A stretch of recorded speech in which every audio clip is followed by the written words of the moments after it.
ಭಗವಂತ ಮೊದಲು ನಾಯಿನ ಸೃಷ್ಟಿ ಮಾಡಿ 20 ವರ್ಷ ಆಯುಸ್ಸು ಕೊಟ್ಟು ಹೇಳ್ತಾನೆ, ನೀನು ಹೋಗೋರ್ಗೆ ಬರೋರ್ಗೆ ಮನೆ ಹತ್ರ ಕುತ್ಕೊಂಡು ಬಗಳಬೇಕು ಅಂತ. ಆಗ ನಾಯಿ, ನಾನು 20 ವರ್ಷ ಇದೇ ಕೆಲಸ ಮಾಡಬೇಕಾ? ನನ್ನ ಕೈಲಾಗಲ್ಲ, ನನಗೆ ಕೇವಲ 10 ವರ್ಷ ಸಾಕು, ಉಳಿದ 10 ವರ್ಷ ನೀನೇ ತಗೋ ಅಂತ ಹೇಳಿತು. ಭಗವಂತ ಸರಿ ಅಂತ ಒಪ್ಕೊಂತಾನೆ.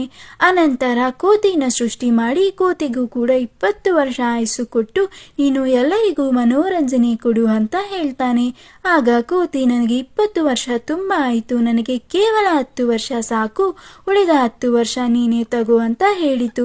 ಭಗವಂತ ಸರಿ ಅಂತ ಒಪ್ಕೊಂತಾನೆ. ಅನಂತರ ಭಗವಂತ ಹಸುನ ಸೃಷ್ಟಿ ಮಾಡಿ 60 ವರ್ಷ ಆಯುಸ್ಸು ಕೊಟ್ಟು ನೀನು ರೈತನ ಜೊತೆ ಇದ್ದು ವ್ಯವಸಾಯದಲ್ಲಿ ಸಹಾಯವಾಗಿರಬೇಕು ಅಂತ ಹೇಳ್ತಾನೆ. ಆಗ ಹಸು, ನನಗೆ 60 ವರ್ಷ ಅಷ್ಟು ಕಷ್ಟಪಟ್ಟು ದುಡಿಯುವುದು ಆಗಲ್ಲ, ನನಗೆ ಕೇವಲ 20 ವರ್ಷ ಸಾಕು, ಉಳಿದ 40 ವರ್ಷ ನೀನೇ ತಗೋ ಅಂತ ಹೇಳಿತು. ಭಗವಂತ ಸರಿ ಅಂತ ಒಪ್ಕೊಂತಾನೆ. ಅನಂತರ ಭಗವಂತ ಮನುಷ್ಯನನ್ನು ಸೃಷ್ಟಿ ಮಾಡಿ 20 ವರ್ಷ ಆಯುಸ್ಸು ಕೊಟ್ಟು ಆರಾಮಾಗಿ ಆಟ ಆಡ್ಕೊಂಡು ಕಳಿ ಅಂತ ಹೇಳ್ತಾನೆ.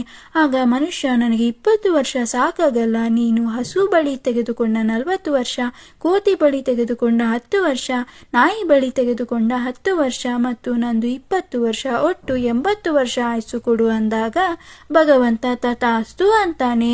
ಅದಕ್ಕಾಗಿ ನಾವು 20 ವರ್ಷ ಚಿಕ್ಕ ವಯಸ್ಸಿನಲ್ಲಿ ಖುಷಿಯಾಗಿ ಆಟ ಆಡ್ಕೊಂಡು ಬೆಳಿತೀವಿ.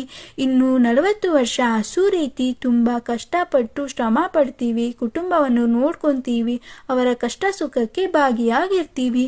ಇನ್ನು 10 ವರ್ಷ ಕೋತಿ ರೀತಿ ಮೊಮ್ಮಕ್ಕಳ ಜೊತೆ ಆಟ ಆಡ್ಕೊಂಡಿರ್ತೀವಿ. ಇನ್ನು ಕೊನೆಯ 10 ವರ್ಷ ಮನೆ ಬಾಗಿಲ ಹತ್ತಿರ ಕೂತ್ಕೊಂಡು ಹೋಗೋರ್ಗೆ ಬರೋರ್ಗೆ ನಾಯಿ ರೀತಿ ಬೊಗಳ್ತಾ ಇರ್ತೀವಿ. ಇದು ನಮ್ಮ ಜೀವನದ ಸತ್ಯ. ನಿಮ್ಮ ಫ್ರೆಂಡ್ಸ್ಗೂ ಈ ವಿಡಿಯೋನ ಶೇರ್ ಮಾಡಿ, ಫಾಲೋ ಮಾಡೋದನ್ನ ಮರಿಬೇಡಿ.